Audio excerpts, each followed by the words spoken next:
Welcome to episode 69. Nice. Whoa. Of a master's degree in rolling terribly. I'm your host, Eddie. Joining me this week, a man who has no idea I'm kind of restructuring a bit of our podcast with a little bit of this and a little bit of that, and basically testing a few new tweaks that may or may not fail, like a fart in a phone box. Gaz! But that bit will never change. Gaz! Say hi, Gaz. Hi, guys. How we going? Yeah, good. How do you like the changes I've made so far? Yeah, they seem to be fine. I didn't notice anything. Yeah, good. Well, I'd say they were small. The fart in a phone box be really successful? Isn't that for like who? For who? well, if that your intention is to stink things up? Oh, okay. It's a bit rude. Normally, Oh, that's. is it? Yeah, you're the I one just saying thought. it. I'm just commentary. I'm just special I comment. think it's a You can't say I'm saying. rude. It's Huh? got nothing to do with the actual smell or stink. Oh, okay. It's Yeah, just okay. yeah. That's fair. So- I mean, episode 69. Yeah, we finally made it. That was the goal, We did- right? That was the goal at the start. We said Yeah. we got to make sure we get to Bill and Ted's favorite number. Oh, I didn't know that. Yeah, no, we were. That was our hidden secret objective. Now that we're there, we can say goodbye, everyone, and it's been great. And yeah. What I have done is actually just tweak a couple of things. We don't get a lot of feedback on the actual structure of the episodes, so sometimes it's kind of hard to know whether or not people are enjoying something or if they're not. So I took it upon myself to then make a couple of changes, just to see whether or not people would then complain about it or Yeah. then go, "Hey, that's better." So yeah, we'll see how it all goes. We will experiment because ultimately this pod, despite intentionally meant to be a board gaming podcast, became a Frosthaven podcast that I still mention is a board gaming podcast just to future-proof it for future board games, right? I keep saying it just to remind people it's a board game podcast. But we inevitably will be heading towards Gloomhaven at some stage 2.0. So this is kind of me playing around with the format to see if I can tighten it up in areas that I want to tighten it up so that we have a nice transition into 2.0. Yeah, and I think the other part of it as well, and I think that's great. Like, I think it's good to keep things fresh and try what's going to work. We've had bits and pieces of feedback in the last, I don't know, couple of months where people have said suggestions like, hey, can you do a recap of your characters and levels at the start of a scenario, or other bits and pieces like that. And I think those stuff, we don't know, like, because it was us playing it. So when we're talking about it, we don't know what we're not talking about. And so if you are listening and you're like, oh God, I wish they'd talk about this, or a little bit more detail on that, or stop talking about this, unless it's on me, then we're not going to stop. Then, make sure you just let us know, even if it's a post on Twitter or comment on one of our YouTube videos, or write us a letter. That you'll leave his address at the end of the episode. Just whatever you want to do, in every way you communicate with people on the lines. We can do it, or try to do it. I mean, it's highly likely. Like most of the things you have mentioned, when people have just suggested some kind of a tweak, we've kind of just immediately gone, "Oh, that's a great idea. We'll just do it." Like Yeah, that's it. ultimately, people can literally make us do anything. Yeah, 100%. Like, we didn't have any good ideas other than let's talk about Frosthaven, and then we did that, and then it just evolved from there. So, I mean, it's kind of your podcast if you're listening to it, Yeah, that's true. especially if you've been listening from the start. Yeah, like Oh, just put a command in. Do we know who our very first listener was? No, but we called it Virginia person because the very first download we got that wasn't us Yeah. testing things. It was Virginia. Okay. And I just remember, I don't even know where Virginia is. Is Virginia a state or a city or what? Ooh, It's a state, my right? geography's not great. Maybe it's not. I know it's America, right? Why do I feel like saying Virginia Washington? Is that a thing or is that a name or is Ooh, that I a don't person? know. I think, are we losing all of our listeners right now? They're all just, you can hear. We're losing simultaneously 50%, okay? 50% hundreds of of the people. United States. Yeah. Well, if you are from Virginia, then just let us know. You could be our very first listener. And if you think that you joined us on episode 1 right at the start, you probably are. Yeah, So, get in contact with us and Gaz will send you a prize. yeah, if you send me your address, I will pick something from Deddy's prize closet, which is his board game room, and I will just send it in the mail. Touche. Did that once. There was a guy who posted in the Frosthaven Discord that wanted he was looking for the Tinkerer. Tinkerover, yeah. Gloomhaven, because he was doing a cool thing for one of his mates, and without going too far into it. But yeah, You stole mine I didn't from steal yours. I asked if you could take one of the 3 that you had. from my spare copy of Gloomhaven. And I was So, like, yeah, go for it. but yeah, that's cool. So happy was to nice. send stuff via like mail, like if people want stuff. And Daddy's got heaps of shit he doesn't even know he's got. I could That's take true. things from there, and you wouldn't even know. The only problem is, I've considered doing some kind of a giveaway. The only thing is, I don't understand the whole shipping thing, obviously. And then the other part is, like, board games and things like that are heavy, right? They're I don't want to, like, I'll go broke just trying to send something over.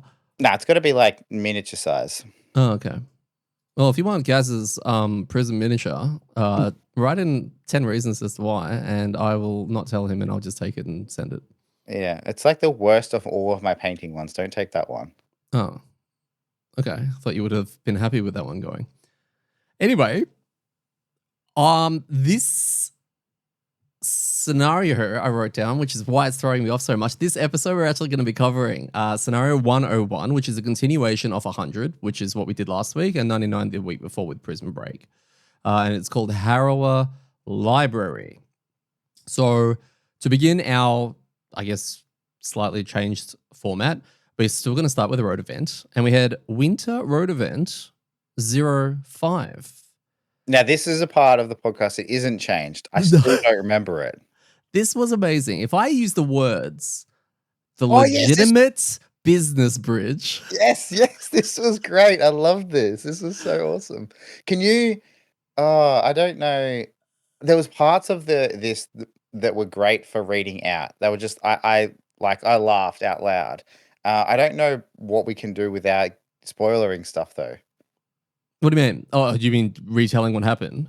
Yeah, like I don't know, I think it was in the answer that we chose that was the really funny bit. That I thought was quite clever. Yeah. But I don't want to do super spoilers because we don't. But either way, this was incredibly well written. We came across a dude and a I guess a troll bridgey kind of thing. It was a big belly algox, and he basically said, "You want to cross the bridge," which, by the way, didn't look totally safe, but apparently the alternative, which was down into the Death Valley or whatever it was meant to be called. What's it called? It says what it's called. Points trading, explaining further, legitimate business bridge, or each pay to use the death path. And the legitimate business bridge or the death path. Now, those are the options, right? Just to jump in here, Phil immediately picked death path. 100%. Right. Yes. Now we've come to ignoring Phil's suggestions, just because of a couple of things recently, and then we actually did a vote because everyone, everyone, but he said death path, and Mark joked and said death path and said, "Oh, we choose the stupid things." I'm like, yeah, but this is really dumb, right? This is way dumber than normal. And then I can't even imagine what could be the positive of going down the death path. No, neither can I. Like it sounds, yeah. But anyway, continue. So we voted, yeah. You and I voted, and we actually voted. Like you and I chose, and if one of us matched the other two, we would have gone down the death path. But we both picked the legitimate business bridge, yeah, which kind of made sense. And we chose right. We did. Because it was smart.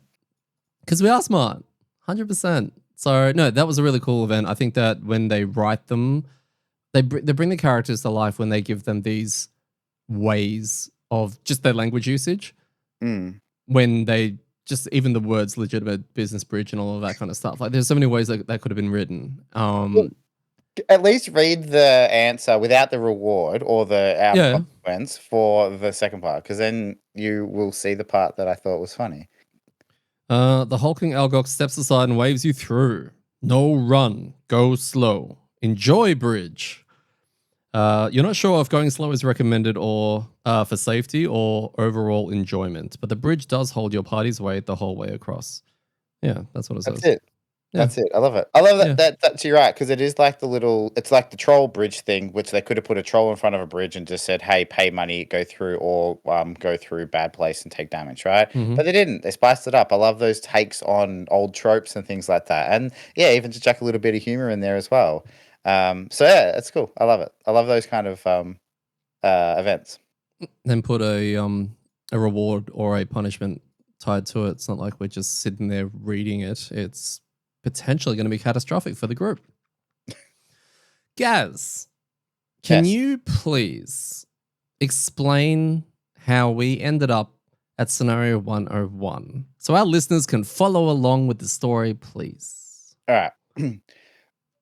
We unlocked these through the Job posting. job postings, and we did scenario 99. Mm-hmm. And then after that, I'd unlocked scenario 100. Mm-hmm. And then after we did that, I'd unlocked scenario 101. Yeah. And then, so that's why we did it. Yeah, cool. So from the story point of view, because you helped fill in the blanks for me. Oh, story. Okay. I thought you just, sorry, I Yeah. wasn't sure if you So knew. towards the end of 100, we helped Gem recover. No. She started to resurrect her mate, who was a heroine or something like that. So we right? broke into jail. We got this. We had to break into this jail, and we had to find this box of bugs. We found the box of bugs, and that I think unlocked the. I'm going paraphrasing here, from memory, but basically it unlocked the ability for us to go inside a harrower's mind, which I think was the what's his name? Zoo. Zoo, yeah. So the next scenario, which was scenario 100, was inside the harrower's mind, where we had to. That's where all the mind crappy stuff was going on, messing us up. We had to get to the end of that, and once we unlocked that, it kind of sounded like that resurrected unleashed, like it unimprisoned is probably the right word. Right. The Zoo character, and it seemed like these two were like old party members, just through a little bit of the banter of like what was going on. And so then the next one going into here, I'm not sure why we're here. I think it's we're here to.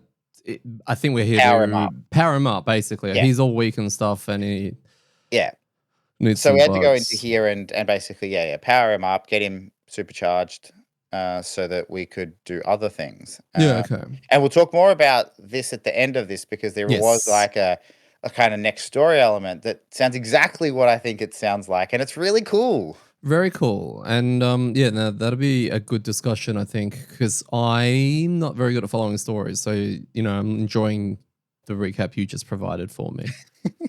So the scenario goal for scenario 101, still designed, written Alexander Theoharis. Scenario is complete when the 8 swarms, for us anyway, at our player count, have been absorbed by Zoo, who's the non-interactable what is it? Harrower mate of ours, who's just represented on the board by something. We use an old miniature of something different on there, and he just sort of chills on the board. At the end of the round, where we got 8 of these swarms and he's absorbed them all, we read a thing. So the special rules: Zoo, he needs to absorb the life force or the soul or money or whatever from these swarms. The bug, because he's a bug guy. Yeah, I don't know. They may owe him something, right? When the gold treasure tile is looted, because they're all over the place in different rooms, etc., you spawn a swarm of bugs and use something to represent them. So essentially, you run around, you find gold tiles, you loot, and you get bugs out of the boxes. Now, at the end of the round, just to be, it's gold.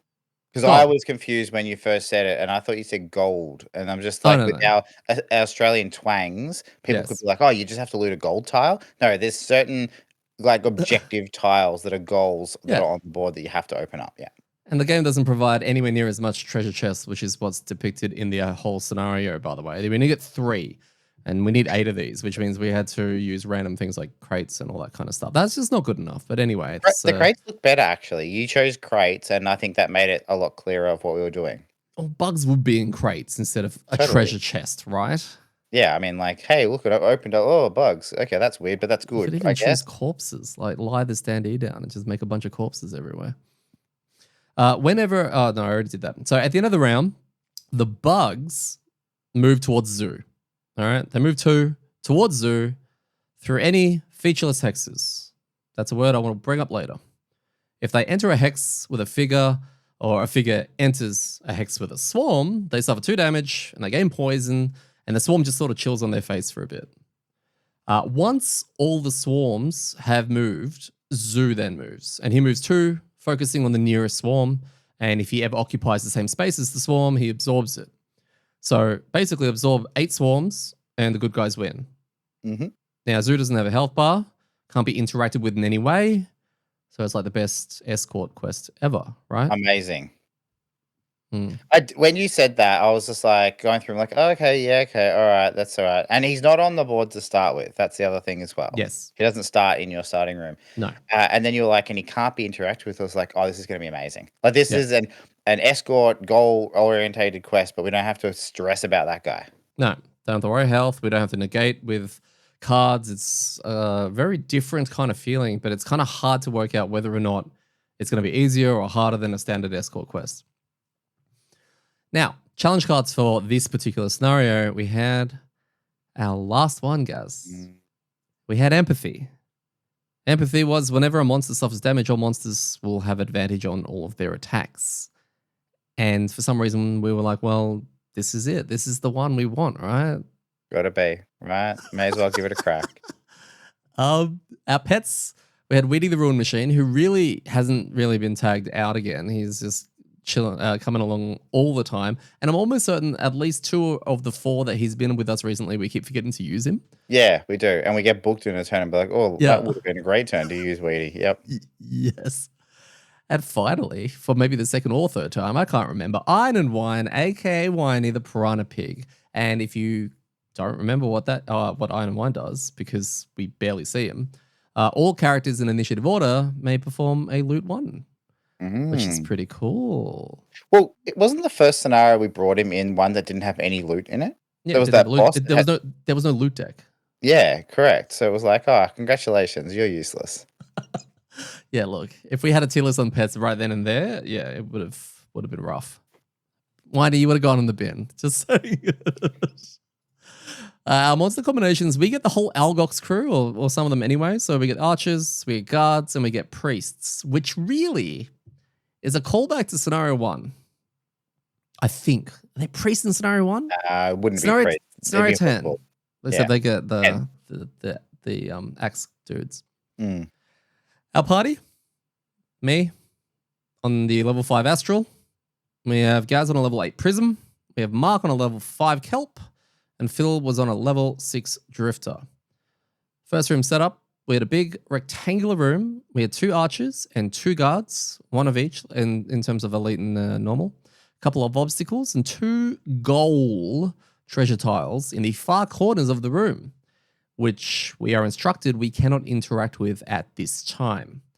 And directly opposite our spawning point, we have a door that's just begging to be opened after or before killing a monster, or perhaps occupied whilst there were 2 monsters chilling adjacent to it, or something like that, right? Something like that. It seemed like a very important door for personal reasons. For half the party.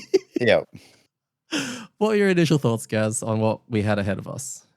It felt very Gloomhaven-esque. Like the room, I think I said it at the time. Yeah, It was like a small rectangle room, had a couple of archers, a couple of baddies, like tanky dudes. Like bandits almost. Yeah. Just reminded me of like one of the first early missions in that, and then a door in the middle. So again, we haven't had this in a while where we've kind of not felt a really big urgency in the first room, but there's been a few things to do.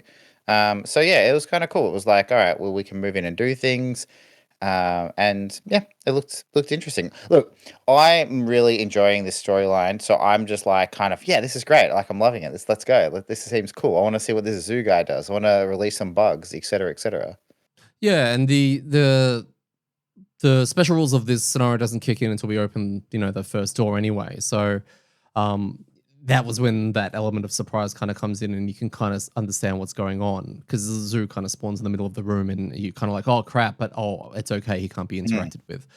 I was like, this is very cool because of the escort thing, which we've already talked about, and it's an escort, but obviously there's an auto feature of the swarms coming to zoo, which is pretty cool. 8 though, like, seems like a lot. So I was just, and of course, for people who may have forgotten or is unaware, we don't actually know the whole layout of the game. So we don't know how big the scenario actually is. And we don't know how many rooms. If it was just another room and we knew about it, we'd know that there would be 8 in that room, or 6, because there's 2 in the starting room. So yeah, we're going in a little bit blind. And that's one thing that was just kind of in my head of, it's a lot. We'll just get an idea after we open this door of kind of what we're dealing with. That's true, actually, because the scenario that we did with killing the altars, like the Deep Terror one where we have to kill the altars, that one was a kill all the altars one, and they spread that out really far. So I'm only thinking about this now, but there have been scenarios where they're like, go do these several objectives, and we're going to put them at opposite ends of the whole scenario. Yeah. So you don't know whether it's a go into a big room and kill everything and then they're all there, or if it's going to be like a maze. Mm. So Yeah, that no, never mind. There was something on that, but I will save that for that episode when we go back to it. okay. So room 1 was fairly standard. We got two guards and we got 2 of the things, and we are very quickly reintroduced to our good mates, the S tier Algox archers, who can we just say have permanent advantage right now? Oh yeah, Basically. yeah. So this, so this Why is that, objective, Gaz? this yeah. So this battle, so what are they called? A challenge card. Challenge. Like we've thought about this, and this has come up heaps. Like we've said no to this one a lot of times because it just seems so like, oh, we're gonna get wrecked, and we just had to do it. So I think the idea was we were talking about it. We'll go late unless we have a chance of killing something, right? So we're better off going late and not hitting something and then just getting super booked. So what we'll do, unless we can kill something or decrease the amount of monsters on the board, in which case then go early and try to kill them before that happens. I think we specifically said maybe we should avoid using wound. I don't think any of us listened to the ones that can do wound, listened to the instructions on that because, Nope. and I'm guilty of it. Putting We wound all everywhere. are. Because I looked up whenever we had to them acting, and it was like, oh, all the guards go first. Okay, cool. So they're just retaliating and shielding. Oh, but guard number 3 over there, who's like a normal, he's got a wound on him. So he ticks off, guess what? The whole rest of it. And it felt like every round was a bit like that. Yep. Where there was always this one wound on some random mob somewhere who was going relatively early. Yep. Like every time. Every so time. the archers had a field day. Like they should have theoretically have had a field day, and they definitely did. But yeah, I've learned, and I'll talk about it a little bit later. We've actually got a bit of an archer killer on our in our group, which is actually really quite satisfying. But well, in the first room, like I think MVP of not getting just destroyed by the archers was you, because you disarmed one of the archers. Oh yeah, I forgot about that. Yes, yeah, the disarm. I mean, that's it. That's easily like 40 damage there that you saved. So yeah, it was. I mean, possibly 80 because it would have crit. Yeah, it was a weird situation because I ran right up to both of the elites. We had the elites on one side and then normals on the other, and we ran up in between them. I think someone else was with me. I can't remember. It might have been you actually. Oh yeah, you were booking it straight to the door, and the objective. I had a choice, and I just chose to do the archer, even though I felt like the guard might have been better, just because to stop the archer from running out of range and sort of keeping him there. And then I remembered, yes, archer bad, like disarm archer. So yes, no, the disarm was good. Right. And then they went, and then they had their turn. It dropped off, and you did it again. And so we killed one of them really quickly, and the other one basically sat there and just didn't do anything. I totally forgot about that, by the way. Yeah, it was really good. And then as you were saying, we in the next room with the next lot of archers, there was also a plan on them. So yeah, we did quite well. Yeah. Last thing I will say on this is the what are they called? Algox guards. They're kind of bin territory for us, and we've kind of given them a lot of grief over the 2 tier lists that we've done. They've never really impressed us, and they've always been number sponges or whatever we call them. And when they have advantage, it's a little bit different. They're pretty much hitting us, especially the elites, and with the advantage, you're pretty much adding up at least a +1 or a 1.5 or something like that to their attacks. But they hit pretty hard. Like disgustingly hard. And I think that it has, no, let's be real. It hasn't really raised me. The challenge card is the 100% the reason. Yeah, they're still in the bin. All right. Well, the other thing as well to remember, and this came up later once we opened the door and there were priests in there, which we'll talk about. But one of the things, because we managed to stack these challenge cards with something that is in the scenario that's not that bad. And make it really bad, right? I've definitely got that on the agenda. Like Okay. I've got a special bit for you in very shortly. Just hold tight on Okay, that I'll thought. hold tight. Yeah. Because I think that's what made the guards scarier. It wasn't It Yes. wasn't just them. I think they are still in the bin, but blessed by this kind of challenge card, right, and some other conditions. It's yeah. Anyway, continue. Yes. So this is also the biggest moment for two of us, and by that I mean you and I, because we got our battle goals. Yeah, All right. This was that moment. And you had, I can't remember what it was. It was something about opening a door yeah. I got and to open the killing door and kill something. an enemy in the first same round Okay. Let's have a in chat any about order. this. All Yep. right. So you had overachiever. That's Mm. what it's called. Overachiever. Kill an enemy and open the door in the same turn in either order. Kill an enemy, open the door, kill an enemy. That's pretty flexible and that's pretty cool. That's worth 2 ticks, guys. Yeah, I know. That's It's pretty good, amazing. isn't it? So I had Bastion. And for some reason I was like, look, there's a door here. So when I was going through my hands, the other ones were like terrible. And I was like, you know what? I mean, this is also terrible, but it's at least a door. Mm. So I picked Bastion, and you were like, can I open the door? And in my head, I was like, can you not block the doorway? And then we kind of picked up what each of us were putting down, Yeah. and we both achieved them in the same kind of round almost. Now, Bastion's worth 1 tick, and I know it's been talked to death about, etc. Mm. But you've only just reminded me because of your battle goal. I didn't realize was 2. That's bullshit. Yeah, I think Bastion is annoying because it has to be at the end of the round, so you can get in these weird situations where you can achieve it and then they move away for some reason or die or whatever it is, right? Uh, but I think that in all things, the one to kill an enemy and open a door maybe is, I won't say it's harder, but it could be more situational, right? Because your doorway is always there. Like you can trigger this like later, but I if I still have to open the get 2 door, things next to the door, right? They still that's have to no, focus me and not be distracted by other things that's going on. And there was the other thing I had to say, literally to the group was, hey, I'm going to stand there for some reason, and with those 2 guards, which are perfectly aligned next to the door, can you guys please not kill them? yeah, Just don't kill them. Let me just have leave. a round of this. Yeah. Look, I think it's made harder in Frosthaven because there's a lack of doors, right? Like in Gloomhaven, I don't think either of these two is particularly bad. I think there's so many doors in Gloomhaven scenarios that it's fine. In Frosthaven, you can get ones where you're like, there's no doors, right? I mean, it's pretty rare that there's none, but there's usually like only 1 or 2. I Hmm. feel so. Yeah. Anyway, yeah, 2 Yeah. ticks.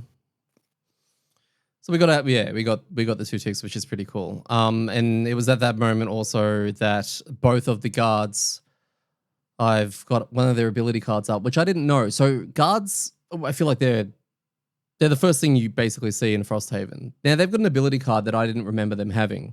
It goes at a 15. 15. And it's an attack plus 0, which is I think 4/5 for this difficulty. Poison and a shield. No moving or anything like that. I'm bastioning at the moment in the doorway.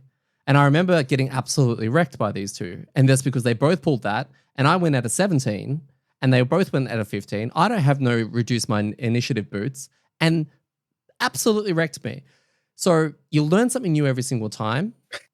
And that was that guards do have this card. And it'll stay in my brain now just because it goes at a 15, which is kind of messed up. So yes, we pour into the next room.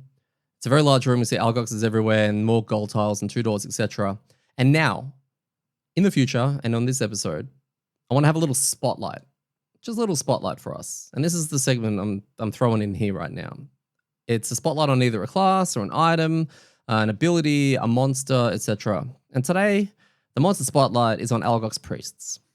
So, yeah, you kind of thought what I was thinking of, and it's been a long time since we've seen them. And they're very interesting. They've given us grief in previous scenarios. They're very, very tricky. So I'm going to just cover a couple of their stats. So 9 health for normal, 12 for, and this is just at difficulty 3 or level 3, which is kind of normal, I think, plus 0 or whatever it is. The normals have +1 shield, which is already a weird thing for them to have. And the elites have 2 shield. So even the guards don't have shield, but these guys do, which makes it somewhat problematic. They have, and the elites have pierce 2 as well. Not the normals, but the elites do. That's right. How many abilities, Gaz, do you think from their card list have a 1-digit initiative? Ooh, this is spicy. I reckon they're disarm. Oh, single digit initiative. Or single digit, I don't know. I'm just gonna guess and say I reckon there's 3 or 4. I reckon they've got a disarm, they've got an immobilize, they have a heal, and they have another heal. I think maybe one of their heals is single digit. I reckon their disarm might be single digit. And I'm on the fence whether their immobilize is single digit. Got you. So they have 3. Okay. All right. They have 2 8s and a 9. Now, my brain was with yours in that I remember specifically because of scenario 10 that they have a very early 8 or 9-ish disarm and immobilize because those were the conditions that were going to absolutely wreck us. All right, in that particular scenario. So they do. They have an 8 and an 8, and they're basically the same as each other. Very similar. But one's an immobilize, ranged attack, and the other one is a disarm, ranged attack, both going at an 8. Is it fair to say in our party right now, I think, none of us can beat that, minus obviously using boots? Do you have a single digit initiative? Pardon? Do you have a single digit initiative? No. I think my lowest is 12. Got you. I don't think the Drifter does, at least at the moment at this level. And I'm not too sure. But, I mean, it's guaranteed CC basically right there. Yeah. The third one is called Angry Hex. And that's the one that's basically a move, a ranged attack, a slightly nerfed ranged attack, targeting 2 within range 3 to curse. Right? So that's the other one. It's a curse, basically, targeting 2. That also goes at a 9. Yep. How many healing cards do you think they have? We've just covered 3 of their ability cards. I think they've got 2. I think they've got an AoE heal, everything adjacent, and I reckon they've got a ranged heal. Yeah, and that 100% makes sense. They've actually got 3 heals. And the reason you think that is because 2 of them are identical. Okay. All right. So one of them is Divine Energy, which goes at an 89. So it's very late. And it's a move. It's a heal 1 targeting all allies within range 1. And Bless. That's the Bless one. Self, right?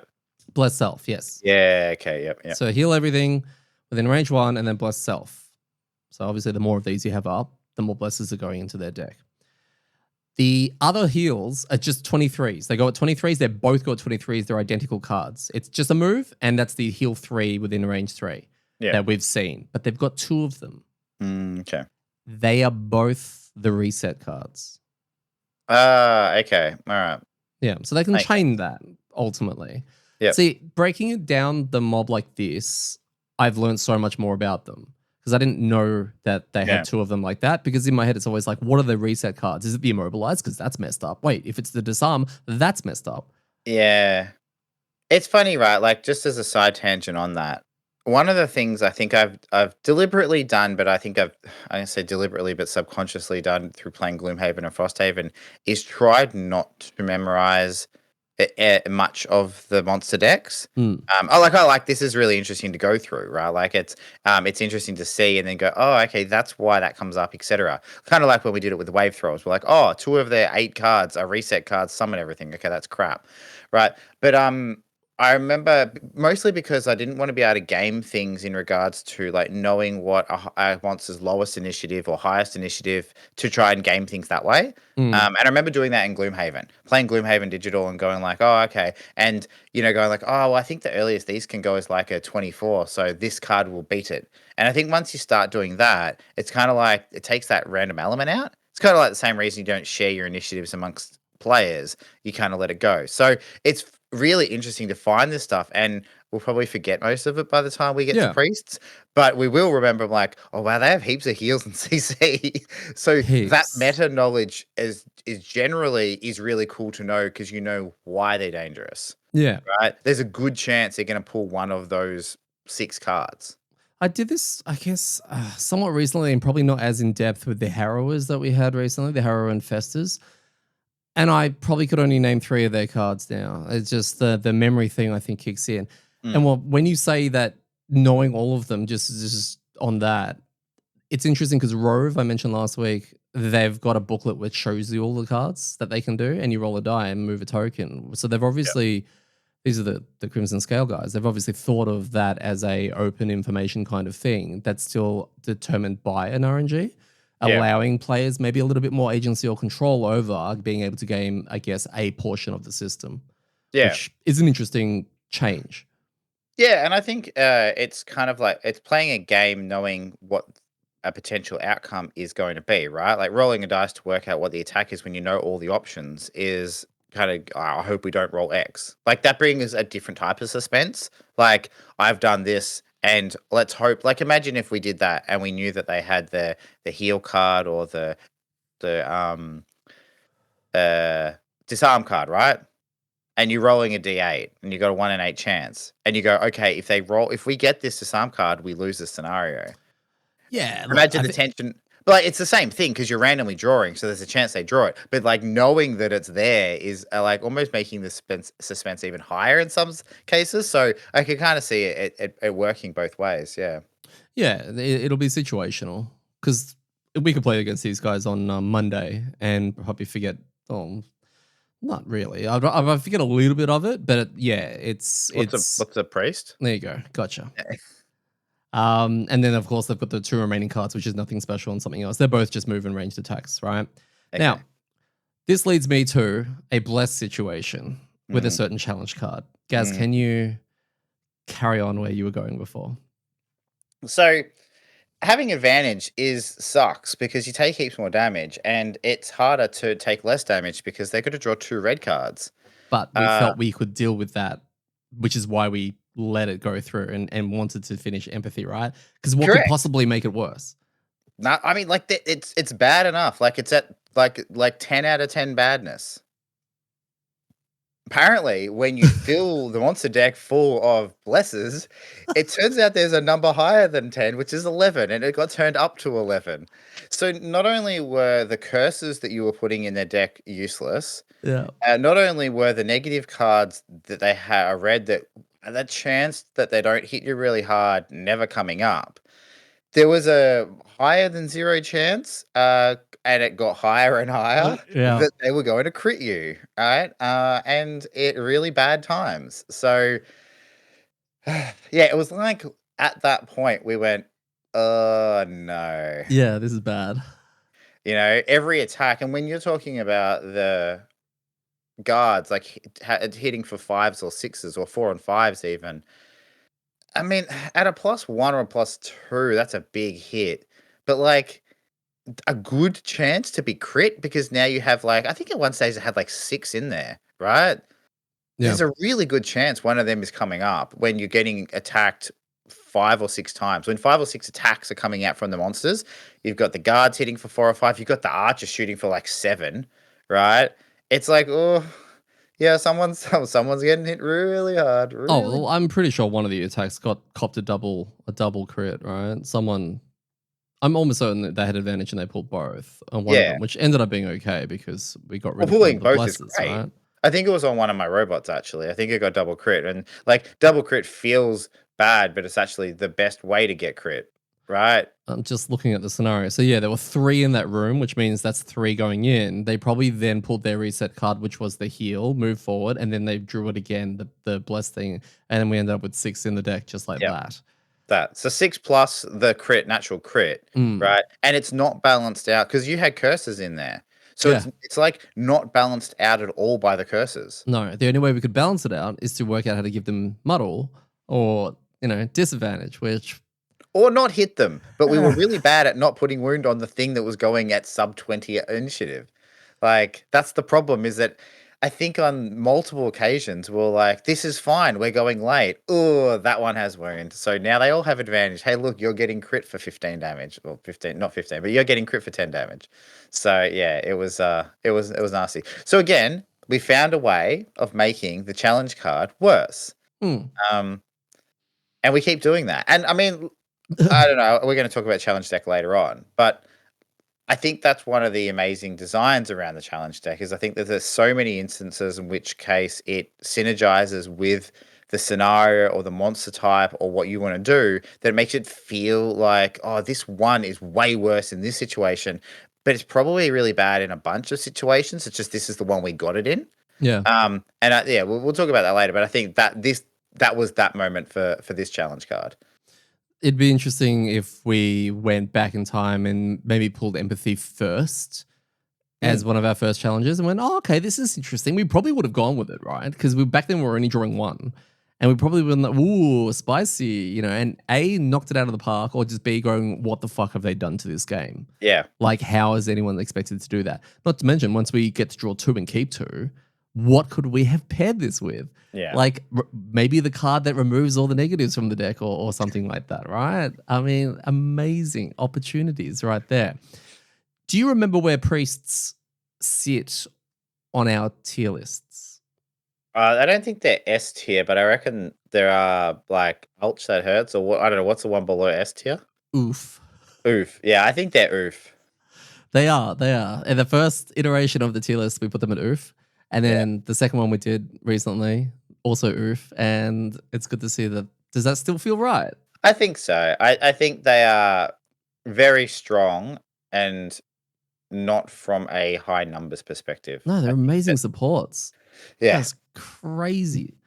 Is there anything that you would change about them, or are they really well designed? No, I think they're really well designed. The only thing I think that could be changed, and this isn't a them, but then it's like a all the rules thing, is the AOE heal can tend to, because of the way that monster focusing works, they lose targets. So so that's the only thing. But then you'd have to change a whole bunch of shit, like prioritizing non-attack cards and a bunch of shit. It just would make the game worse. To make some of those like niche abilities better. But no, I don't think so. I think the only other thing is that I don't think I've ever seen monsters have ward. I don't think monsters can get ward. Right? Because I've never seen a monster with ward. Yeah, I don't know. Like, you would feel like if there was one that did it, it would be based off an element. Like, it was like a Frosthaven then who's good at creating it and also using it. It feels like if it was to ever appear on an ability card. And look, it might be on one. Yeah. Yeah, it's a good point. But I suppose instead of ward, they just give themselves shields. But that's probably the only thing from the priest kit that's missing is damage mitigation. Right? They do blesses, they do heals, they do like. I mean, they mitigate damage on them with their two shields. That Phil keeps forgetting about, right?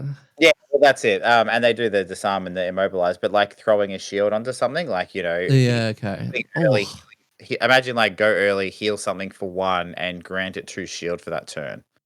Do you know? Just based off that, that's a good point. Based off that exact thing, I'm fascinated why no monster, even if it's in the rule book, they have like the general conditions and the general rules behind things, right? Why there's no taunt, which I think would be interesting. Like, imagine something going early and their first card is literally taunt their target, their focus. Like the guards, for example, they within range 2, they go at an 8, and then at range 2 to pick one thing as their focus, and that thing must, if they are going to attack them. I would, if I was to hazard a guess at why there's no taunt mechanic in Gloomhaven and Frosthaven, from a monster perspective anyway, is because it's not fun. Because it just goes along it takes player agency away. How is that any different to disarm, I guess? Yeah, no, 100% it's not. It's not, I guess it's not different to disarm or even stun, right? Like if you go early and stun, then you're going to have a turn at ease. But I've talked at length about how bad I think stun is for that exact reason. Yeah. So I think adding another one in there would be, I mean, it probably wouldn't be too bad because you still get to do your attacks. Yeah. Yeah,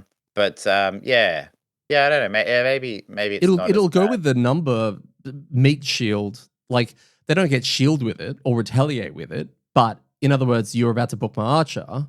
You're going to use that on me, who has more numbers to get through. That kind of as a system. Would that make it better? Yeah, I guess the way they probably do it is having things go early and immobilize. Right? That's kind of like you can't go do that, kill that guy because I'm going to make you stay here. But yeah, it's an interesting mechanic that they haven't played around with. I also think it's an interesting mechanic we haven't seen from a player. a player perspective, although you can kind of do it with initiative. I think that's what low initiative cards are kind of for, right? Yeah. Like, you go single digits, you're probably going first, therefore everything's going to focus you. Well, there's also items and Astral's got a card, level 12 Stoic Vigilance or whatever it is, with adjacent all Hmm. things within range 3 targeting. So that's almost like a pseudo taunt in a way. Yeah. Yeah. But I was just curious why there's not like this thing will have to pick me as its focus. Obviously, you can't do an AoE version of it because that would be pretty busted, and also it'd be probably pretty dead. But yeah, it I just think it's just do it, guys, just do it. Yeah, something like that would be interesting. Like on the guard, say move 2, attack 1, and the target of the attack must target you with any attacks they do this round. And retaliate, and put like retaliate 1 or 2 on it as well. Right. Although that starts getting a bit gross. But even just like to soak rather than to deal output. But yeah, something like that. Like a small move, a small attack, but basically wasting someone's actions. But they still putting it somewhere, so it's still kind of not wasted. It's like Yeah. I don't want to spend this, on this guy. So yeah. Yeah, cool. Mark, who Mark, is our kelp, here's a he kelp. goes invisible a lot. Does I mean And it's like John Cena. he 100% is like John Cena. Oh, he named his character John Cena? If he No, hasn't, I I think don't we know what need he's. to. I don't know Do what you he's want to picked yet. He's had some go great in the names other room though. now and just sharpie it out and write Oh, John is he Cena? in there now? No, he's not. What are you talking about? Oh, you mean out there? Got you. Yeah, Got you. out I thought you there meant in into where Discord. the Okay. character sheet is. Yeah, don't you have to go to his house and write it on his face? Yeah. So Mark provides us with a lot of damage, not on Mm. us, but for the enemy, and a lot of control from the back lines. And he gets, in this particular instance, he gets to go and really mess up the archers, which was really, really, really helpful. Because he generally, due to the way Kelp plays, gets to stay invisible, provided he plans accordingly, becoming quite a great little assassin, which is really cool. He's got level 4 card Grim Trophies, which is the one that is a real standout amongst Kelp people, which is the one that you use all your trophies, and for each one Oh, that the you've. broken one. Yes. Yeah. Yeah, Oh, yeah. well, that was a question I was about to ask you, but that's okay. Oh, is it broken? Not yet. Okay. But he actually did that with 5 without a power pot, because he blew his power pot on an earlier turn where he used that, when he messed up a whole bunch of stuff with that, and it still messed things up, because I think his AMD is now really starting to come together quite nicely. As a non-kelp person, which is you, what have your observations been on the kelp and the way that Mark has been kind of building it and playing it? I think it's great. It's a really good adaptation or side grade from what I understand to be the Shadowblade. I think it is from Gloomhaven, the assassin type character, which was kind of dumb because you spent all this time just insta killing things and you never really drew. It wasn't. Yeah, it was just weird. I think it's really cool. It's a really cool design. I like it. I didn't think it was going to be an assassin, but it really No. is. Yeah. That's that one card that this thing is stupid. Like no, it's not that one card. It's the one card combined with the fact that you have a really reliable way of giving yourself advantage on all your attacks. That's a good point.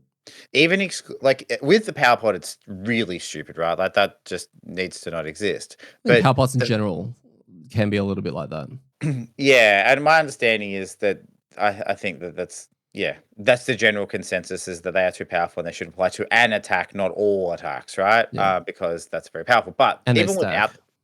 Yes, correct. Yeah, along with everything else. But yeah, like even without the power pot, like having 5 attacks, and I know you have to get the trophies and blah blah blah, but it doesn't seem to be that much of an issue. And also, that card usually generates some trophies, so because you're killing them, so you kind of like by the time that card comes back around, because it's not burn. No, it's not a But burn. that's what's fascinating, is that when I saw it, I was like, oh, that's like a coral card that is harder to get that many attacks and is a burn card. And the top of which is also really useful. Like It's it's like the opportunity cost when I was playing Coral for using that. Like I never used it, right? And I always looked at it and like, oh, I really want to use this, but it always is in a position where it's like, I can't, and then I didn't need to. Whereas that this one's just like, yeah, sure, use it on rotation. yeah. well, I made an observation actually when Mark came over earlier, and he was earlier than you guys, and we just got talking about all sorts of crap. And one of the things that we were talking about was I asked him, hey, the card, which I believe is Skull Collection or whatever it is, the very first card we read, the demo card that's on the actual kelp thing, they use a trophy and put a poison on something, right? Or make dark, or the other thing, muddle or something like that. I never see you do that. Do you do that? Do you bring that? Because I noticed that when you ever using the bottom of green trophies, you're using all 5 trophies, which means you're not using prior to that, you're not poisoning something beforehand, like with a 6th trophy, which you can't.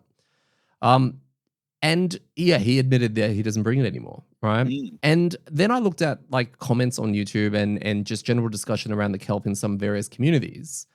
And a lot of kelp players are in the same boat where they don't bring that. It's not a focus due to Grim Trophies being as just busted and as good as it is. Wouldn't it work really well with Grim Trophies?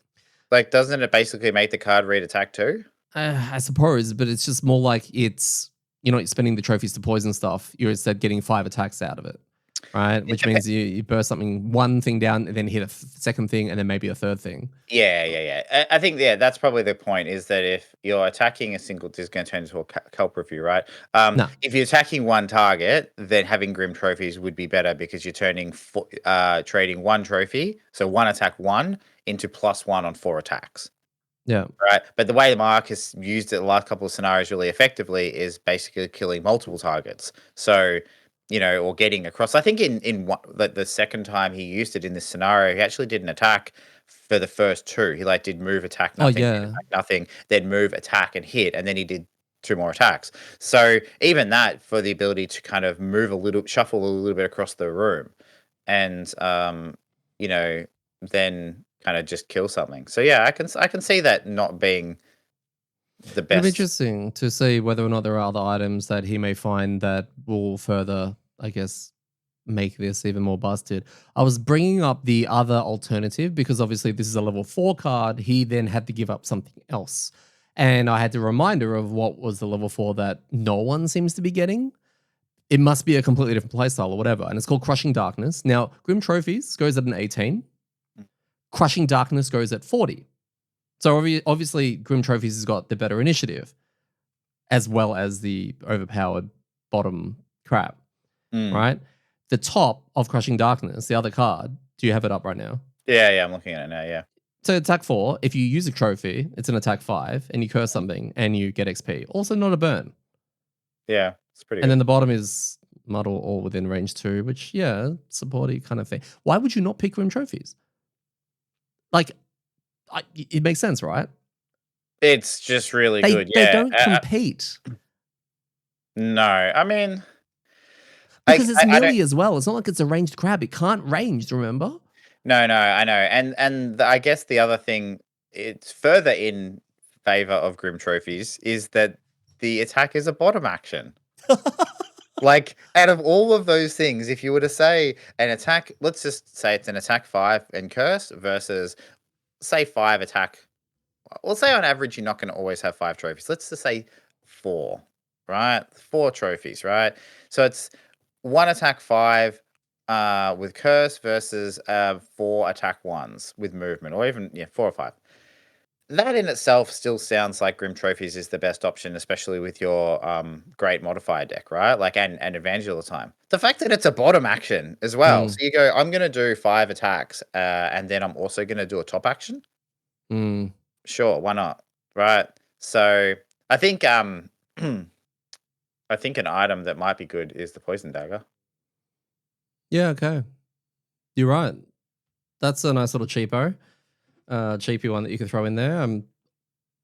I mean, we're also counting the fact that this is Grim Trophies without another card. Like, this is only 1 card. There's a 6th attack in there if you play anything else. Oh yeah, totally. Well, I'm just looking at, and I mean, like, again, let's not go too far down the rabbit hole. I didn't want to, but I mean, I'm just looking at the level 3 card you can choose beforehand, which is an attack 1 disarm and attack 1 immobilize. So if you poison out, you can have 7 attacks, right, in 1 turn. Yeah, nice. I want to hear from kelp people because I know you guys are gonna, I dare say, struggle tell me why it's not busted. Give me the Yeah, reasons, because yeah. I see it all the time. People are bragging about how their kelp players are deleting rooms. All right, Mm. deleting rooms. You can't then tell me, oh, but it takes a while to get the trophies and to get them all up, etc. No, no, no, no. I think the payoff is worth it, big time, and they always seem to have enough later. How is this not busted? Not that I have anything like against it. I really don't. I'm more looking at it from a compared to, I guess, what other classes can kind of accomplish. Mm. And of course, every attack is with advantage. Advantage, yeah. Yeah, I'm seeing kind of visions of what we experience with the Blink Blade. Like it hasn't happened yet, as in not to that level, but I'm envisioning us fighting a boss Mm, and it just dying, right? Because it's very easy to do that. Now, it's not as kind of it's probably not as consistent as the Blink Blade because you do have to spend a resource to get there, and the Blink Blade has the ability of like insta building up the fasting and then just like going to town. Uh, but yeah, I can definitely see parallel. I mean, the fact that you get to be invisible the whole time as well makes it pretty cool. So yeah, yeah. it's good. Seems good. I think it's a really well designed class. Like it seems a lot of fun, and it seems like it's doing a lot of cool things. Yeah. So I think the only thing that I have an issue with is that the level 4 cards seem polar opposites, like really far apart in terms of value. That's all. It's yeah, like there's no way in hell you play this character. And you know what? People will probably will. They will play it. There's a different build in here somewhere because they know the later the cards in what it has access to potentially. But tell me a kelp player who's not using this card because they actually are refusing to because there's something else they prefer. You know, I'll have a look through the cards later, and I'll say. But you're probably 100% right. And there's like there are other examples like that with classes, right? Where it's like that's the better card. not crushing weight. Yeah, exactly. Like I mean, our drifter went from ranged to crushing weight. oh no, I hear the dwarf crying out in pain. I think Dwarf actually asked. I forgot to respond, but how's he going? How's he liking it? I was I like, answered him. oh, I liking said he what? converted back to regular drifter.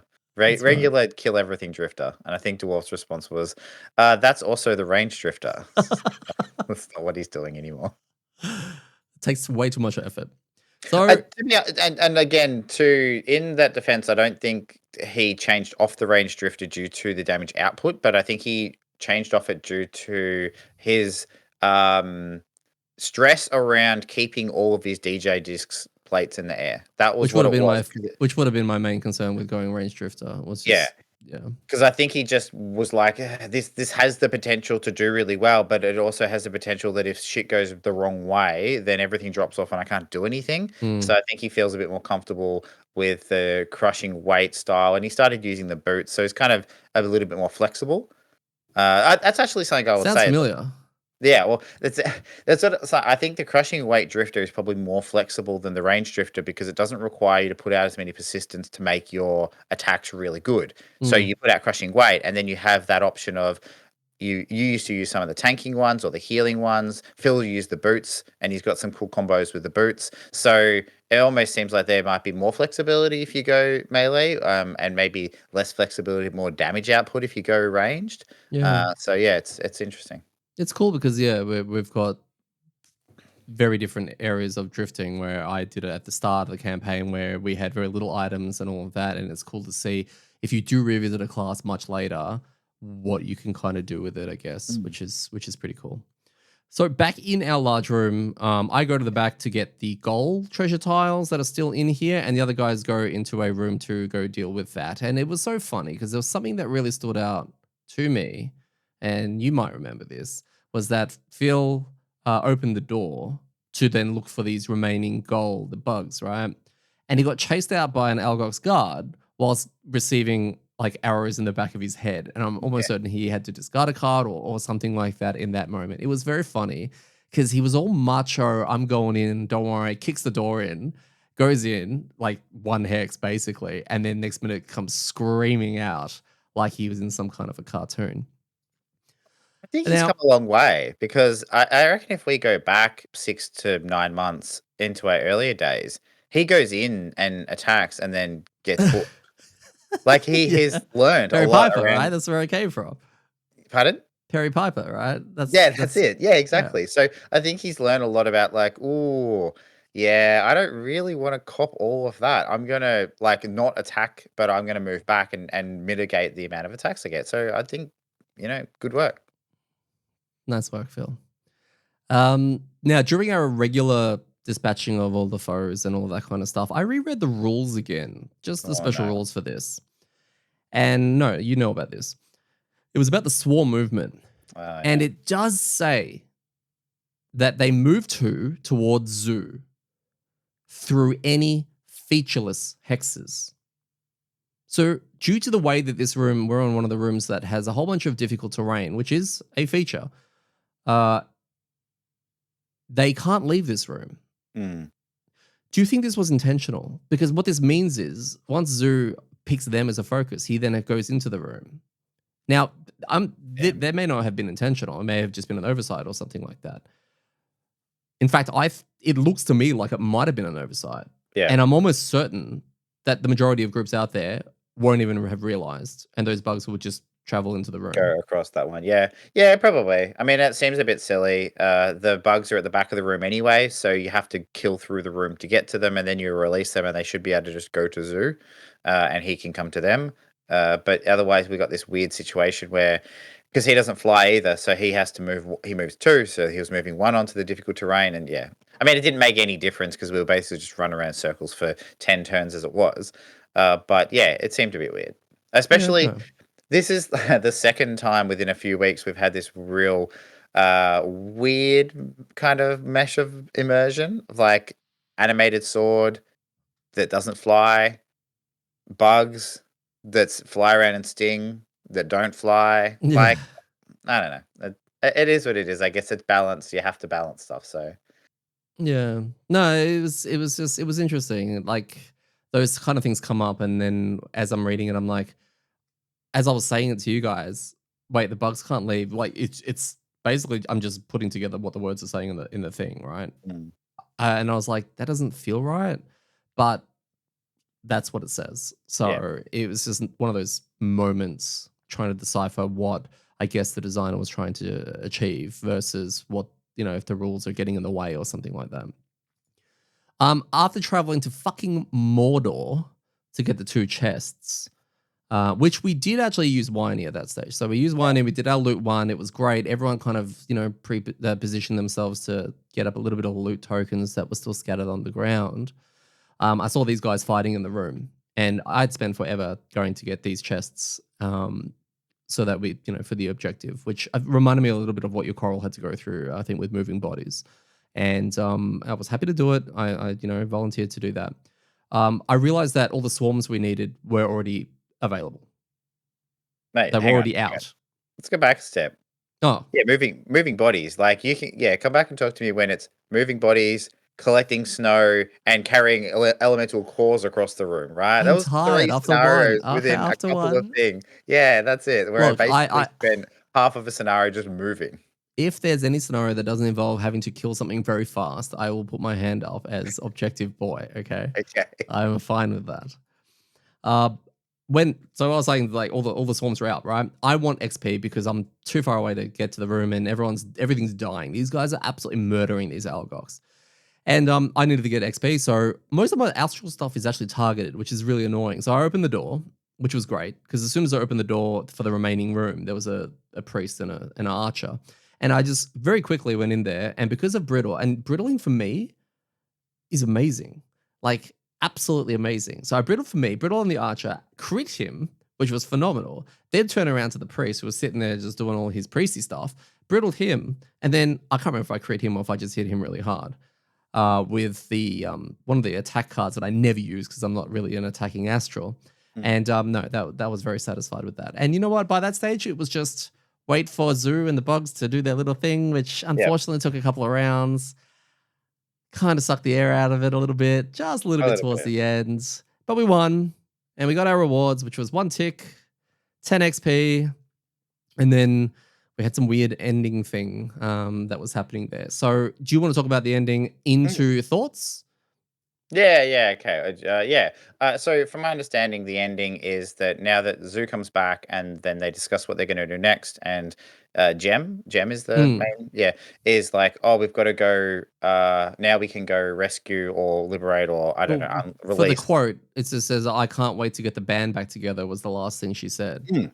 and made Yeah, references to how they are the clients and we are the mercenaries. yeah. Well, that was also cool as well. So then we're going to go next. Save Savas, they believe, which is must be the other part of their band, which is kind of cool. And yeah, it was exactly. It's she mentions or Jem mentions that they remember doing what we were doing for them like a really long time ago, and but then just shut up and be mercenaries. Like you don't get to ask questions, so it doesn't matter. Yeah. So it's real. It does have this cool feel, and I think you mentioned is like, is this some kind of Gloomhaven throwback? And I mean, it could be. I don't know what Gem would be. There's definitely a Craig heart, and there is the Harrower character uh in In Gloomhaven. Gloomhaven. So it I don't could be. remember the characters' names because even when Hale came back in that event a long time ago, you were like, "Oh, from Gloomhaven," and I was just like, Mm, "Who?" And when I played through the digital with, I think I was playing a bit with Calvin. Hale is there, and I'm like, "Oh, you're from Frosthaven!" Like, yeah, this is just one of those moments. yeah. So What were your thoughts on Scenario 101? yeah, I really liked it. I thought it was a really cool, again, a different way of doing something similar. Like we didn't have to kill all, but we kind of could. We had to work around the No, we did have objectives, the kill. No, we didn't have the kill. Sorry. no.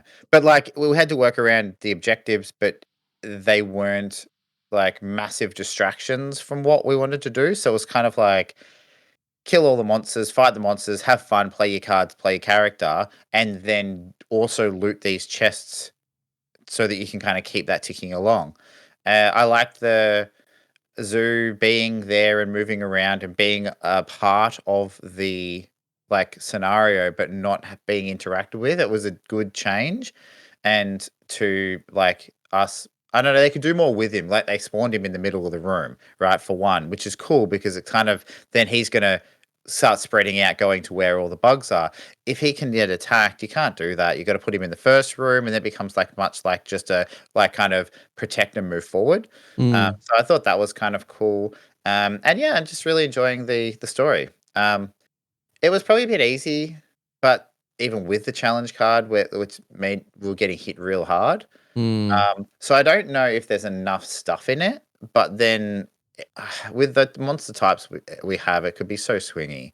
Like, yeah. yeah, you put archers in there and priests, and they just you can RNG yourself out of that one. So I Mm, don't know. Like maybe we are at the point where we do need to bump up the difficulty a little bit. Like we're talking about how strong some of the classes we've got are at the moment. Uh, yeah. like We've had this who chat knows? in the past. It's kind of like Yeah, at what stage, and the way we talked about it, I think, was that once we get the goal and once we get everything out there and we realize what we need to do and what monsters we're fighting, because we can see that through X Haven, then we can make a collective votey kind of thing as to whether or not we bump it up. But I'm less inclined to now because my hazardous terrain doesn't. I don't use hazardous terrain anymore, and that would have gone up with the media. So, yeah. or the So like snowflake. I don't know, but no, I really liked it. I enjoyed it. I had a lot of fun. I'm really enjoying the story arc. So what about yourself? I think the writing's good. I really like the writing. I think that Alexander's done really well with putting it all together, and the recaps from you are really good as well because I'm a little bit lost at times as to what's happening. Except towards the end of that one, which when she was saying all that, then I turned to you and I looked at you and you looked at me, and that's when we were kind of. I was like, is that a Gloomhaven thing? Like I don't know. It feels like it. I'm jumping to conclusions, and I'm very good at that. So that's kind of what I thought about that. I think the monster selection was really good in that it's just a vanilla Algox group. It's just well balanced. It feels good. You know where the threats are. You know where the things that are going to piss you off are. I actually always, despite finding Algox archers obviously S tier and gross, I enjoy fighting Algox. Yeah, because it's always a challenge, right? Yeah, you're right because it's swingy and it's kind of hard to mess it up when you've got Algox in there. The objectives and the special rules were interesting, like really interesting. I thought it was really good. Yet the whole scenario coming together, I thought was it was fine. Like it was okay. And it's weird when you put all that together and you think, wow, this has got the. I don't think it was classes, and I don't think it was the fact that I was on objective control after the first half of the scenario. It had nothing to do with that. It just didn't seem to hit the heights. All the pieces were there. It just kind of didn't hit the heights that I kind of wanted. And like I don't need it to be convoluted with like extra bloat and special rules and all that kind of stuff. But I think a big part of it was actually that zoo thing, because we killed everything before we had like 4 or 5 rounds. It was something like that. 4 or 5 rounds of waiting for Zoo to hook up with these bugs. If not more, yeah.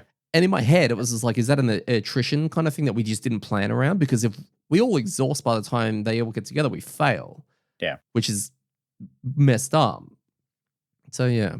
No, you're 100% right. I think this, for me, based on what you said and comparing it to the 2 earlier ones, is that this is, I think, the standard of what a vanilla good scenario should be. Yeah. Right. Like if this is your baseline of kind of like, hey, this is what we think is a good scenario, I think then you're doing really well. I feel like the 2 that have come before it have had a little bit more flavor to them, like in regards to special rules. The last one especially was like wacky as, right? And so I think this has kind of been a good almost palate cleanser for that, because it almost seems like if this one, I reckon that at least one of the next, there's 2 more in the chain, right? So I feel like at least one of the next 2 will be wacky again.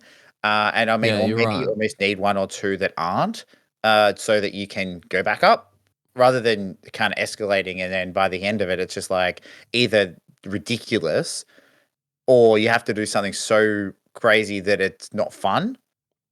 Because that's what I found with the first 2 is they've had weird rules, but it's been fun to do them with the weird rules. This one was kind of like not many weird rules, and you're right, it kind of was a bit lackluster, but not bad. I don't know. I agree with your feelings. Yeah. Yeah. So. Okay. It's you make some really good points, and you're right. Compared to the first 2, the only thing that throws this out slightly is if you obviously do this in a slightly different order. You do 99, then you do something else, main story. You do that. If you came back to this and you had this, it on its own, I don't think it's as strong as the other 2, like nowhere near as strong as the other 2.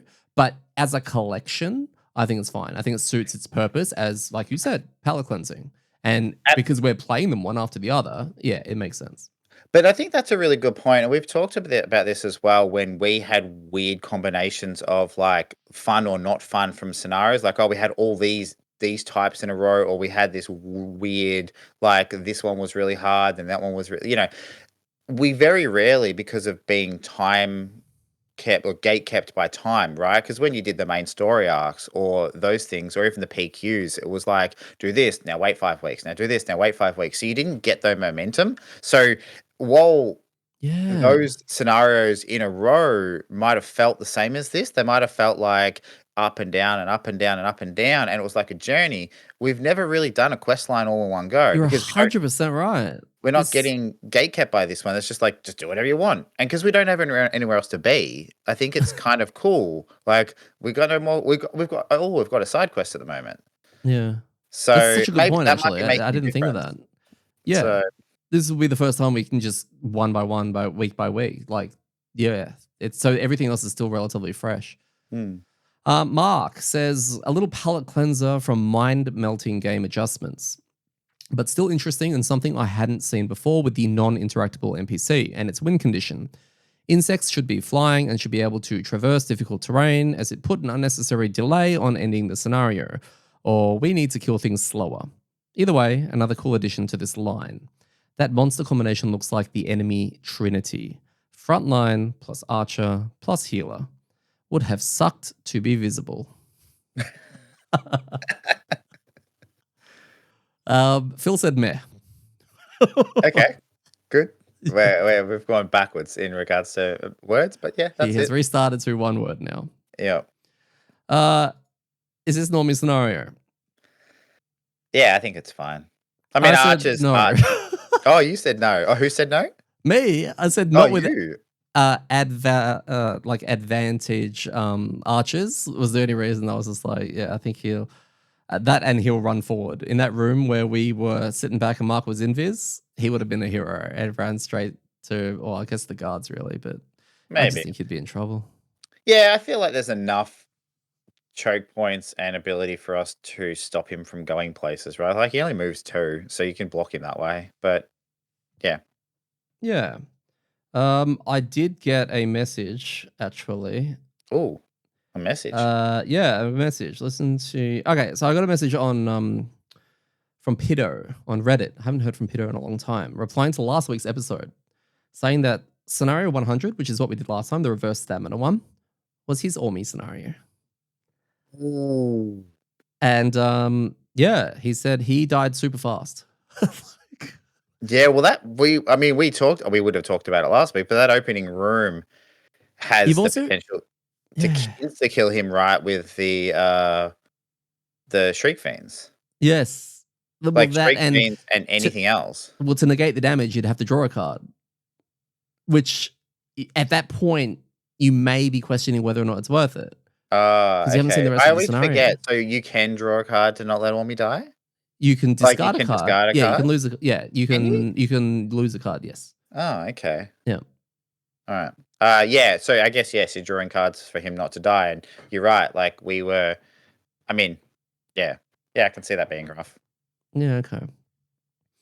Battle goals and DPS, we've already covered the 2 of our battle goals. I want to jump to our outpost phase, which just based on timing. Our by the way, our what do you call it? Winter outpost event. I'm not even going to talk about because it was really quite meh and not very memorable. But what I do want to talk about is that we've officially finished the challenge deck, Yes. which was something that you asked a long time ago about what happens when we finish these. And I was like, well, we may as well just use them again or something because they at least add some spice to the game. I can't imagine not playing with them now. No, that's correct. It's been such a good thing. I think the game you should start with them. And then we had to, once we finished it, we had to do a section event and we caught up with old mate Glint, who's It's a real douchebag, really, because apparently he lost all of the information or all of our work, every single challenge we have done, which we then hand to him and he puts on a chart or something. He has misplaced or lost, and he had the gall to ask us, "You're gonna have to do them again." I love it. It's so good. And he apologized. Yeah. And yeah, it was essentially we rebuild the deck from scratch, like it's a brand new deck, and we no longer earn town guard perks from it, but we can still get XP for doing them. So they're an XP incentive, and obviously they're fun. And along with that, we gain 1 prosperity and 20 collective gold and a random item blueprint. What are your thoughts on like being this whole system and now having like we're gonna keep using them, right? Yeah, I think it's great. This was exactly what we were going to do anyway. If they'd said, congratulations, you have now finished, we have now recorded all of your deeds, go on and you don't have to do challenges anymore, we would have been like, absolutely not. We're going to put them back in the game. So I love that they did in a stupid way, but funny. Yeah. I forgot to write it down. Do it again. Yeah, no, it That's was so good. So, it was very yeah, good. I think it's good. You got a reward. Like it wasn't nothing. If it had just been, congratulations, you really are the best heroes. Have 5 morale, right? Then it would have been okay. But we got some cool stuff from doing it. We wanted to do it anyway. We got all the town perks, which make the deck that we'd never use heaps better.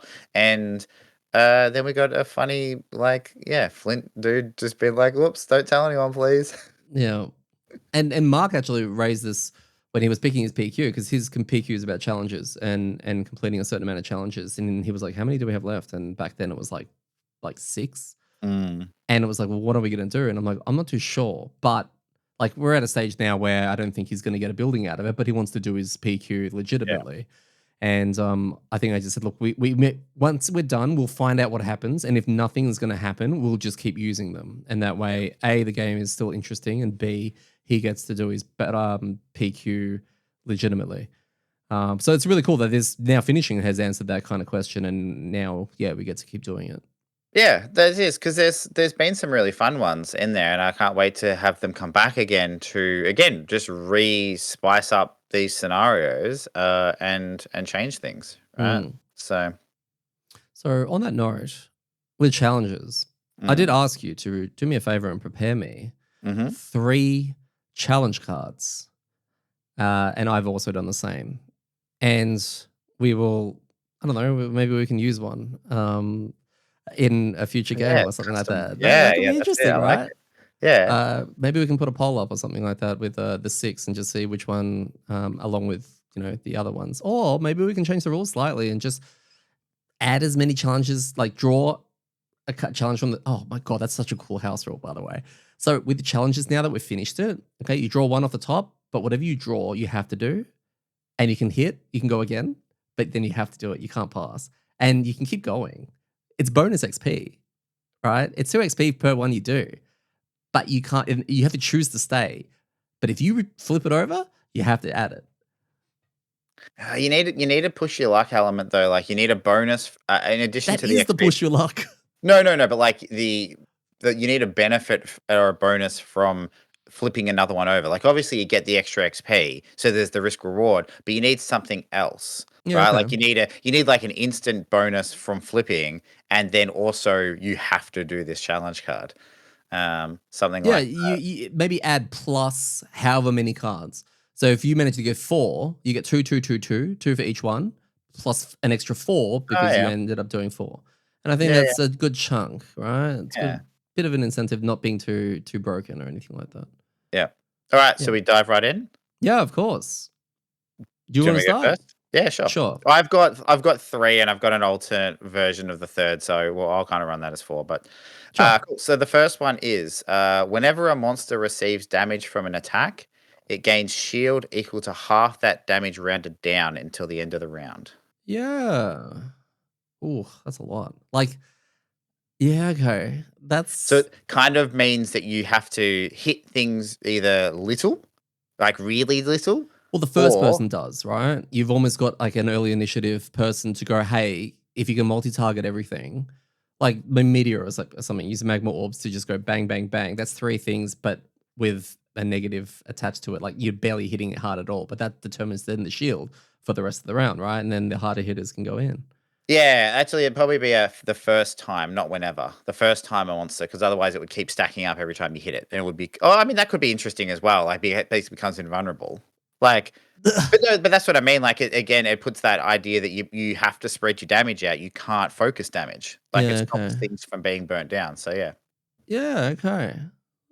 That's pretty interesting. I hate it in terms Okay. of playing against it. But Well, I it, mean, you can basically negate it if you have enough pierce, right? yeah, but where's our Pierce? Oh well, pierce and yeah, exactly, exactly. So, well, that's why I specifically made it an attack as well. So pure Yeah, damage okay. just gets thrown out, or trap damage or wound damage doesn't trigger Yeah. it. So you can again get around it. So yeah. Okay. Anyway, I like it.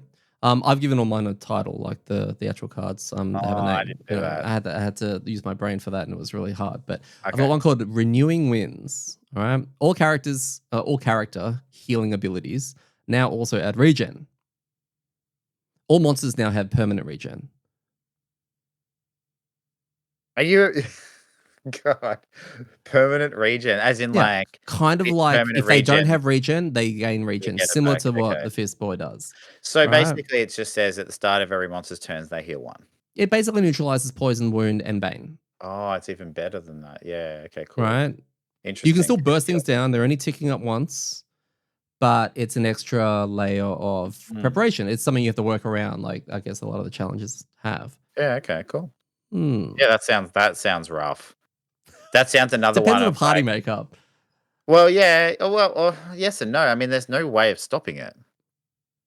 No. There's no way around that. You can't. So it would be, yeah. I mean, it's like one of the ones that increase hit points or give them permanent shield, right? It just says everything now will take longer to kill. So this becomes the attrition becomes a rough thing, and that would be the same. You can't let something sit there on 1 HP. You have to kill stuff.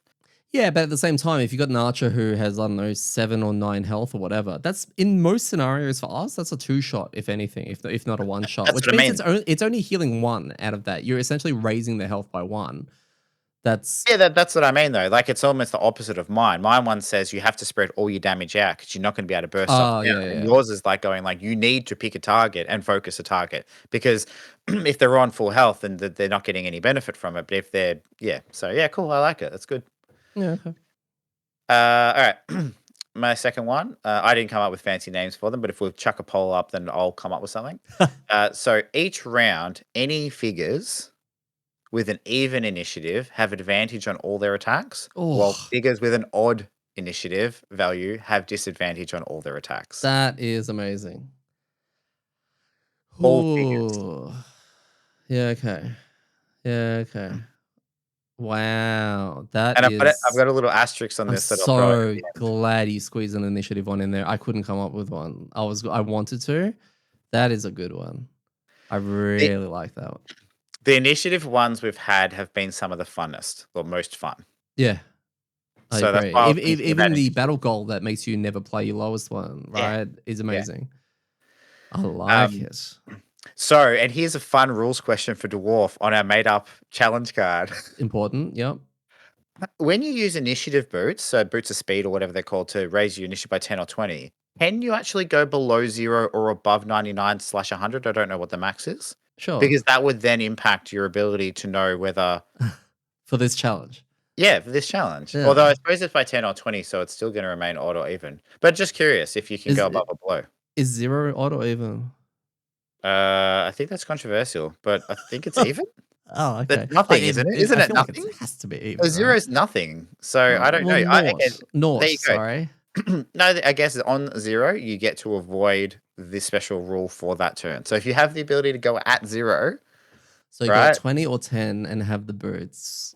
then Yeah, you're at okay. 0. Yep. Then you're Although if you're safe. at 20 or 10 and you don't use the boots, you get advantage, which is better than not having advantage. So Yeah, okay. anyway, I have one called apathy. this is the opposite of I got empathy. real clever with this one. Yeah. If any character or character ally suffers damage, all characters gain disadvantage on all of their attacks. But there's an extra bit. All characters may remove any 2 cards from their AMD except for the null. Oh, at the start of the scenario. Yep. Oh, okay. Yeah. So it's part of the challenge. Basically get rid Interesting. of some negatives in there. I like that. I think adding something else into that, because I thought about putting one in for disadvantage, and that's where I landed with the initiative one, because it's not always and you kind of within control. I think something like that, because again, just I'm thinking back when I didn't go with something that gives you permanent disadvantage. I thought back to the one where I was talking about that being shit. I wonder if something like that with a challenge that's going to have disadvantage often, also throwing in that you can pick if it's ambiguous. Mm. So if you get a 0 and a 0 with text, you can pick the 0 with text, so Yeah, you okay. don't miss out on the like cool abilities. Mm. But I like that we haven't had anything that lets us mess around with our AMD. No, it got me thinking about things that at the start where, yeah, you could just edit it in some way that's temporary for that scenario. Not necessarily Mhm. adding it because obviously they're there. You add the -1s from the thing or blesses or curses, but adjusting your own in some capacity would be pretty cool. Yeah. What about? Oh, I'm just coming up with heaps more now off the top of my head. Like, no, I won't go down that path. So no, I like it. That's really cool. I But like the just even like don't take any damage, like mm, because as soon as someone does, everyone else cops yeah. it. Will just change the dynamic in a whole other way, which is pretty cool. Yep. Yep. No, I like it. I think that's really cool. It's also interesting to have a player-based one, because a lot of the time it's going Mm. the monsters, but yeah, you're right. Like it's a well, if somebody puts themselves in a position or doesn't get rid of their wound, Yeah, it's right? another teamwork puzzle, Yeah, basically. guys, I'm going really early and I'm wounded, so bad luck. Like, Heal that person. um, cool. So this is the one that I have two versions of. I'll go through the first one first. So when selecting ability cards for the round, each player selects 3. Before selecting a card for initiative, the player to their left selects 2 of those 3 cards. The 2 chosen cards are the player's active cards for that round. Ooh. So you choose 3, and you randomly will get 2 of the 3 that you choose. So you have Yep. to plan your turn around going like, well, something from this is going to happen. I like it. I think that that's the chaos I love in gaming in general. But it's you have some control over it by obviously selecting the card. So if you know you want to go early, you play too low. It's not like you're losing the card. It's awkward if they pull both of the low ones out because your future turn. Yeah, it adds an element of chaos that does resemble some of these scenarios that we have had that have messed around with your deck, but as a challenge, which is really cool. I don't even want to ask questions about how some of these are going to interact with some of those scenarios, right?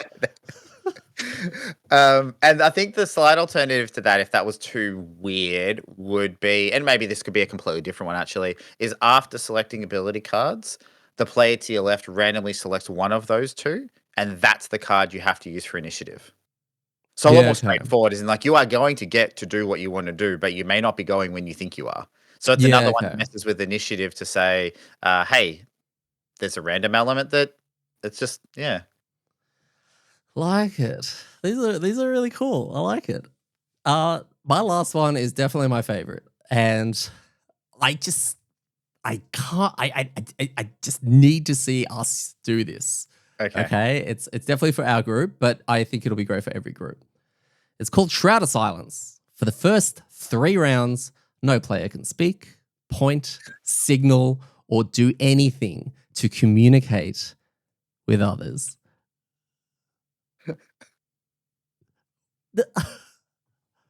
What do you think? First 3 rounds. First 3. I mean, it basically doesn't apply to us because the first round everyone just preps anyway, right? So that's you threw 1. You really only have to do 2 rounds. Yeah, I think it sounds great. I think it sounds like a lot of fun. Like just picking targets and positioning and, oh, you're going early? Or just everything there has just been cut out. Yep. All right. So here's how you build on it to make sure that you enforce it, right?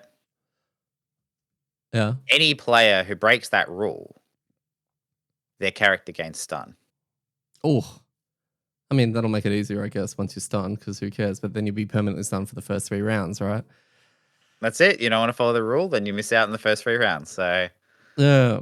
And this is what I mean by our group, because we've gotten to the point where we're much better at communicating where we're standing. Are you standing there? Are you dealing? Can I please hit this? Just throw all of that out and chaos. Chaos, yeah. Cool. No, I love it. I love it. And I think some of the combinations of these ones would be great as well, right? Like, oh yeah. So what I'm just now thinking is for just our listeners and people who do contact us for all sorts of things, send me a message either in Discord, Reddit, or a YouTube comment or something like that. If you have a challenge suggestion, give them to me so I can share them with Gaz, and we will also probably, let's pick one of those. Let's pick a challenge from the listeners from a list that they make. All right, just send us one each, and we'll pick one to then try and accomplish. Yeah, okay. Yeah, well, I think that's a good idea. We can put some of ours into a bucket with our listeners' ones, and we can work through some of these custom versions. Yeah. And we still get the 2 XP, right? They're just going to be slightly harder. I'm looking forward to seeing what people come up with, actually, because I think coming up with these is really fun. Yeah, so I think it has been. I had a really good time coming up with these, and it's funny because I was like, I feel like we're going to choose the same types of things, but it's like been awesome hearing yours. Like it's basically been like when the deck was fresh and we were flipping them over, it was the sense of we discovery. had those moments. Yeah, it was like, whoa, that's going to change so much. Oh, that's going to be really hard. Oh, no, what about this monster combination? So hearing yours, I got to have that kind of thing again. So it'll be really cool if we get people to send some in. Yeah. And we can read them and be like, oh, that's really awesome. So, yeah. Nah, let's do it. Do it. Yep. Well, we will wrap it up there for this week is what I wrote. Join us next week as we take on episode 4 of this quest chain, I assume. Will Cassandra come back? Because I didn't use Cassandra, actually. I didn't go into what happened with Astral. Or is she forever locked away, destined to go into that round metallic container that I sit next to in my inevitable Astral review video eventually? I've been your host, Eddie. I've been joined again by Gaz. And remember, when it comes to rolling terribly, it's all in the wrist.